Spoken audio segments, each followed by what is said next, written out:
Le flash d'information locale, présenté par Laura Sahin.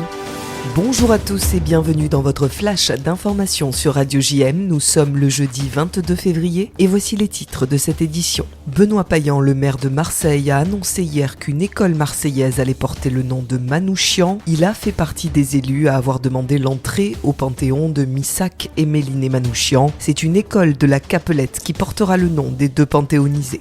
Cette semaine, le collectif 7 octobre Aixois a publié un communiqué de presse dénonçant le laxisme d'Aix-Marseille Université auprès des étudiants du groupe Comité étudiant Palestine. La cofondatrice du collectif, Olivia Melki, s'est exprimée sur les agissements de ce groupe et sur l'inaction de l'université au micro de Jordan Toiti. En fait, ce collectif, au départ, a commencé à arracher les affiches que nous mettons sur les panneaux officiels de la ville. On demande à l'université d'interdire ces réunions dans le cadre de l'université, dans l'enceinte de l'université. Ils donnent des tracts qui c'est distribué dans l'enceinte de l'université. Et puis, ils nomment pas l'État d'Israël, ils nomment pas les otages israéliens. Ils parlent de l'antisémitisme.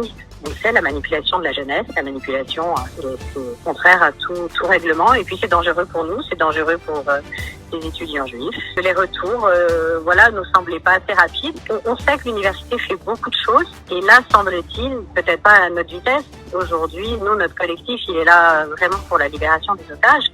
Et indirectement, quand on voit ça, on est obligé d'alerter, d'avertir.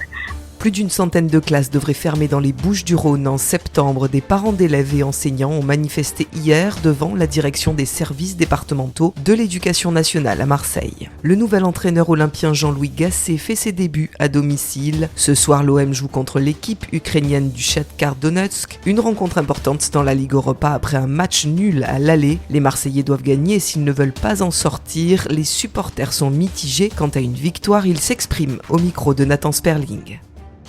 Confiant non, je crois qu'il a dit que très clairement ça dépend des joueurs maintenant. Je crois que tout le monde tire dans le même sens et essaye d'obtenir le meilleur résultat possible, que ce soit en Coupe d'Europe ou en championnat, ou alors le bateau va couler et puis on va passer à travers cette saison. C'est aujourd'hui que débutent les inscriptions pour Marseille-Cassis qui cette année aura lieu le dimanche 27 octobre. Mélanie Usan du SCO Sainte-Marguerite est responsable de la communication de Marseille-Cassis vous donne plus d'informations sur cette course de 20 km au micro de Magali Barthès. C'est en effet une nouvelle édition de Marseille-Cassis qui se tiendra le dernier dimanche d'octobre et accueillera à nouveau 20 000 coureurs depuis le départ donné à l'Orange Vélodrome jusqu'à Cassis en empruntant la célèbre route de la Gineste.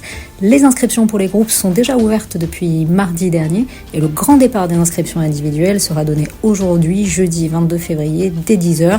Donc nous invitons tous les coureurs désireux de participer à cette 45e édition de Marseille-Cassis à se connecter sans tarder au www.marseille-cassis.com car il n'y aura peut-être pas de place pour tout le monde.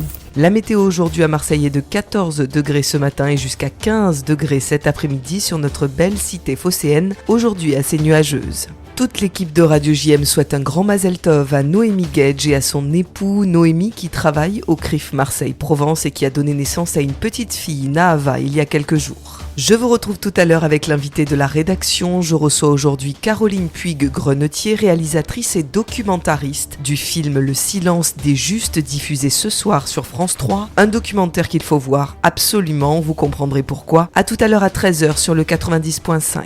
Et puis tout de suite après ce journal, c'est l'Instant Mag. La semaine dernière, les églises chrétiennes renouvelaient leur engagement pour Radio Dialogue, RCF, à l'occasion des 40 ans de celle-ci. Radio JM a répondu à l'invitation de cette radio amie avec laquelle nos dirigeants ont tissé des liens ces dernières années. Magali Barthès était présente. À tout de suite sur Radio JM. Vous venez d'écouter le flash d'information locale présenté par Laura Sahin.